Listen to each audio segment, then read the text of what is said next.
Our caller. Oh, look, we have a fellow snowbro calling in from Canada. Cumulative pronouns are he, him. He's got a story to tell us and something about non-consensual content in games and anime. Cumulative, you are live on Hello. SecX. Hi. I'm glad to be here. Um, yeah, I just got done playing a game today that I was expecting some kind of gay panic scene to be in because, like a previous series that the writers had worked on, practically had a tradition of they would introduce a new character, usually an older male, and they would turn out to be gay very early on, and immediately, as soon as that reveal is made, they would start being predatory, and they'd show themselves to either be predatory or villainous, and I was surprised that not only in this game that I finished recently was there not such a gay panic scene, they had a main character's development actually cover an LGBTQ topic in what seemed to be a respectful way. And I really can't tell whether it was good or bad because there just aren't that many games that do this. And I'm kind of like, I don't know what to feel now because I'm kind of afraid that, like the fridge girlfriend trope, do you think this is something that'll be normalized, or are we going to have to sort of brace ourselves emotionally for the predatory gay guy scene when we play video games or watch anime and just be pleasantly surprised when it doesn't happen? I What think do you think? I think we're on the road to it being more normal. If you look at a lot of open world role playing games, I know one of Puck's favorite games ever is Skyrim. Another favorite game, the Fallout series, has recently Mm-hmm. made it possible that you could marry or pair with someone of the same gender or someone of the opposite gender. And even though there was a little bit of, the 1 million moms being like, oh, think of the children, it really by and large just kind of went unnoticed, and like nobody really cared. It was All just right. like, oh, I can be with Preston Manning from Fallout 4. Oh, okay, well that's great. Or Preston Garvey. Like, so I think we're not Preston Manning. Yeah, you're Canadian, so you get that mistake. Yeah, Preston Oh yeah, Manning is built up definitely the not Royal interested in Canadian Air dating Force men. too. No, and I think Wow. of Charleston. you, Reform. you know, Yes, exactly. then I think of other games too. That actually handle these topics really well. And I think the place where you're going to find these more instead of the big AAA games is look at the indie market, because these are the people who are using Yes. their voice to make these games that are smaller but no less excellent in quality. I could give a list of a few here that I'm thinking of, but as much as we see negative uh, stereotypes in there, we also see a lot of positive representation. You pointed out one, and you probably don't have to think too hard to come up with a bunch of others. And part of what makes me wonder is like, with these games are designed with a specific audience in mind, and dare I say, maybe Yes. even culture. And I'm coming to realize just how American biased I am.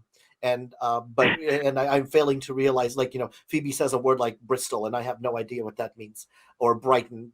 I'm sure that's somewhere, but it's shocking to me I'm that sure people that's from outside, you can say something like Yuma, Arizona, and they know where that is, right? So I need to work on my Yes. my cultural and global awareness, and in doing Yeah. so, I think of a lot of other games, like to name one specifically, the Dragon Age series, where you can actually Yes. romance a number of different characters regardless of your own gender, right? And they don't make any deal about it. They don't assume that a character is any less able or capable just because they happen to prefer a Mhm. certain kind of relationship or not.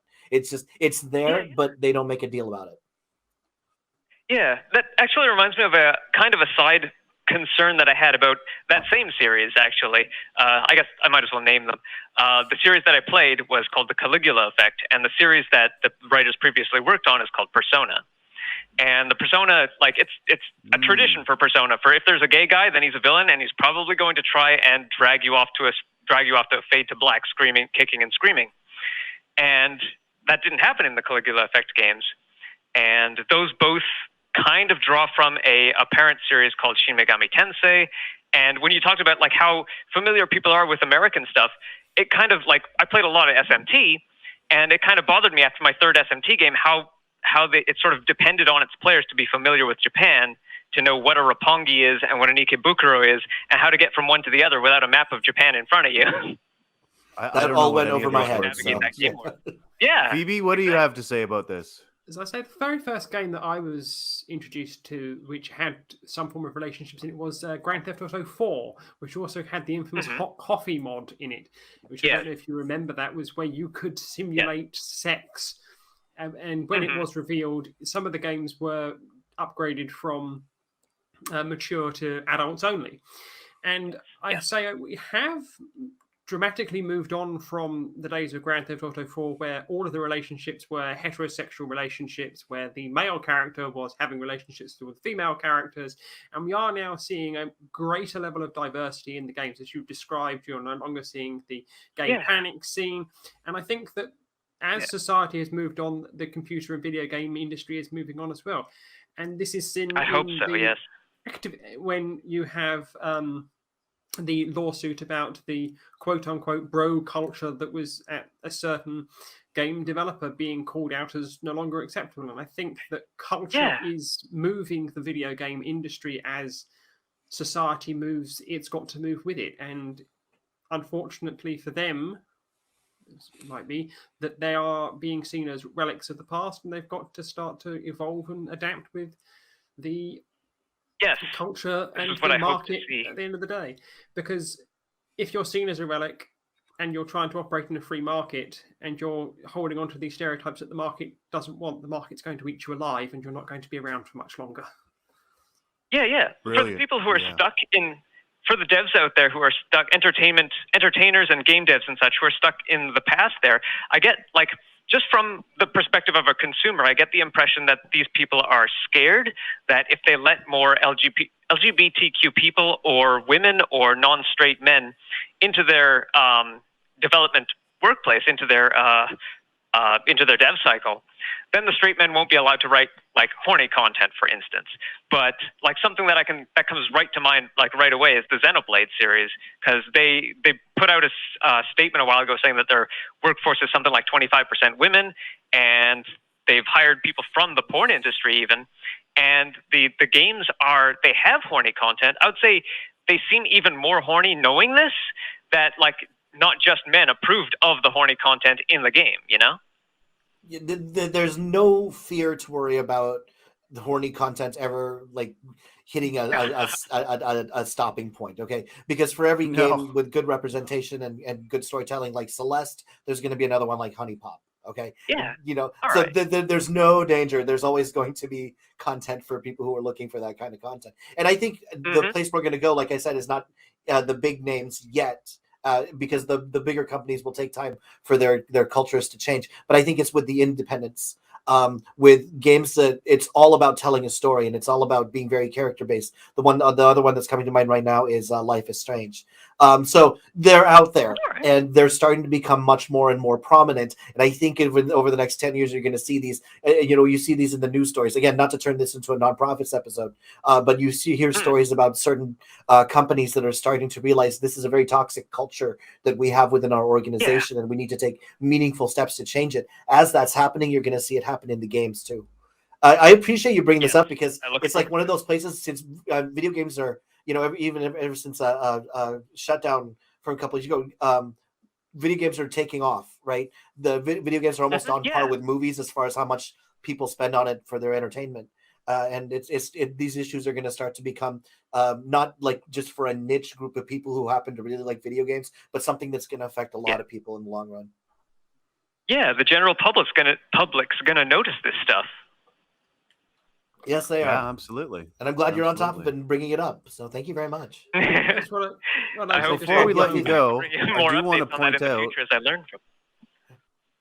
Yeah, I want to quickly point out, and then I'll give Phoebe the last word here. But Birdo was described in 1988, right, as a boy who likes to dress up as a girl. In the instruction booklet for Super Mario Bros. 2, nobody batted an eye. So, any pushback that you see against this is largely just the throes of a dying animal. It's like 1 million moms currently at 4,000 characters. It's not 1 million people. It's literally 4 conservative, bothersome pearl clutchers in friggin', wherever they live.